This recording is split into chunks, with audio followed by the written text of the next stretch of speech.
الحمد لله والصلاة والسلام على رسول الله. اما بعد، حکم ناز کشیدن چیست و آیا ناز کشیدن طهارت را می شکند یا نه؟ بارک الله فیکم.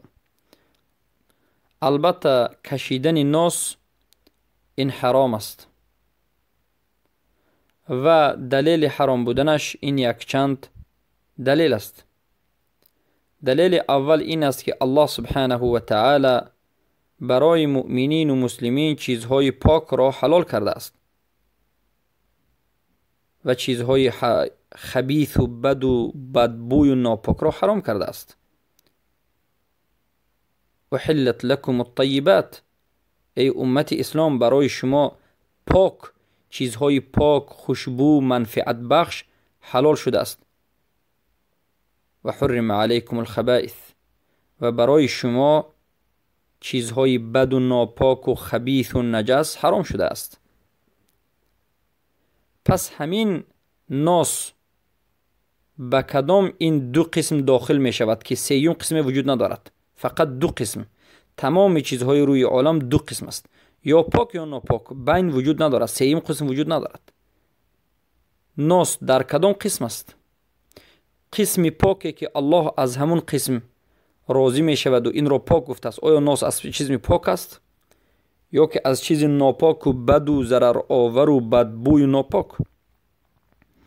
همه می گوییم ناسکش و ناسنکش، که حتی ناسکش ها اقرار میکرد که ناس این خبیث است، بد است، بدبوی است، مست کننده است و البته مثل مخدرات است که انسان وقتی که به این ناس داخل می شود دیگر جدا شده نمی تواند.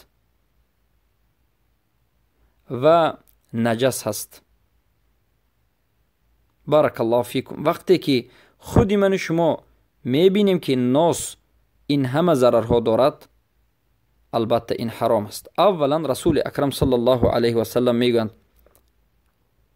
کل مسکر حرام، کل خمر مسکر و کل مسکر حرام.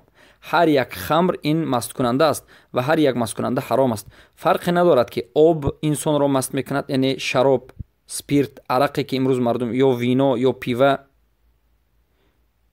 یا که یک چیزی دیگر به مانند ناس یا سیگار یا که نشه که انسان را مست میکند. همه این چیزها حرام است. دانید فقلیله حرام، کمش هم حرام است، بسیارش هم حرام است. یعنی اگر شما همین ناس یکم بار به دهانتون یک کفی دست زیاد گیرید، کشید، مست میشید، بیهوش میشید، البته میشود انسان. خود شما میدانید، ناسکش ها میدانند. اولین ناسکش ها یک هفته، نیم هفته، الحمدلله که جوانای اهل سنت ندیدن این چیزها را، بسیاریشان. پس هر چیزی که یک بار انسان رو مست میکند، کمش یا زیادش بعد از این ابدالابد حرام است. شما باید دانید، نگوید که ناس انا من مست نمیکند. نه، در اولین باری که شما کشیده بودید مست شد، حرام است. برای همین به همه ملاهای ناسکشی که امروز به مسجد ناس میدارند، به کلوشهایشان ناس را مانده میگیرند، این برای شما شرم است. ناسکشی را بس کنید، نفس را به دست خود بگیرید و به نفس امارتون بسو، دلالت کننده به بد، پیروی نکنید. هوا و هوس را زیر حکم الله دارید. سیگارت کشیدن، ناس کشیدن حرام است. و البته دلیل دیگر این است که اسراف است. ناس کشیدن، سیگارت کشیدن اسراف است و اسراف حرام است.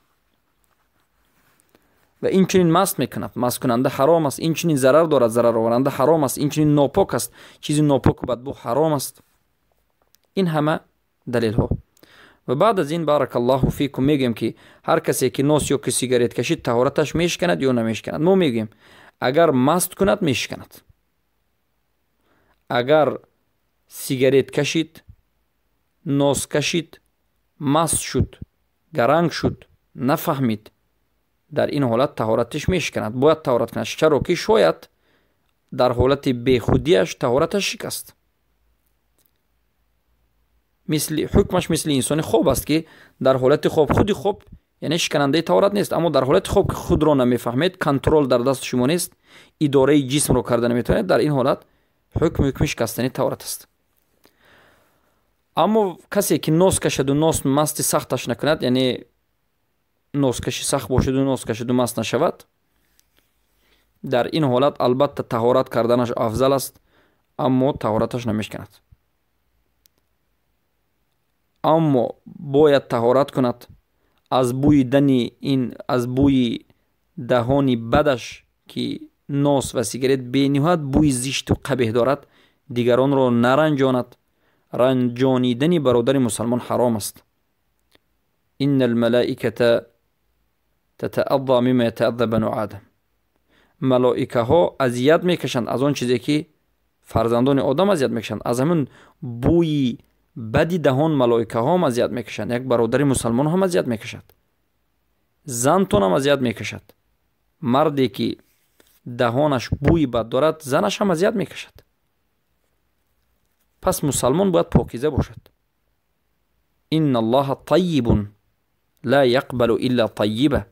الله پاک است و قبول نمی کند مگرم پاکان و پاکی را.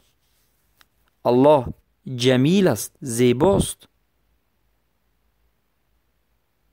رسول اکرم صلی الله علیه و سلم چقدر پاک و چقدر دهان خود را تازه و آزاده و خوشبو نگه می داشتن. همیشه مسواک می کردن. 1450 سال قبل.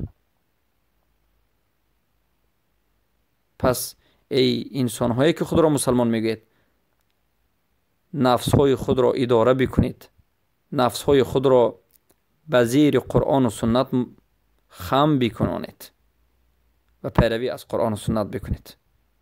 السلام علیکم و رحمت الله و برکاته.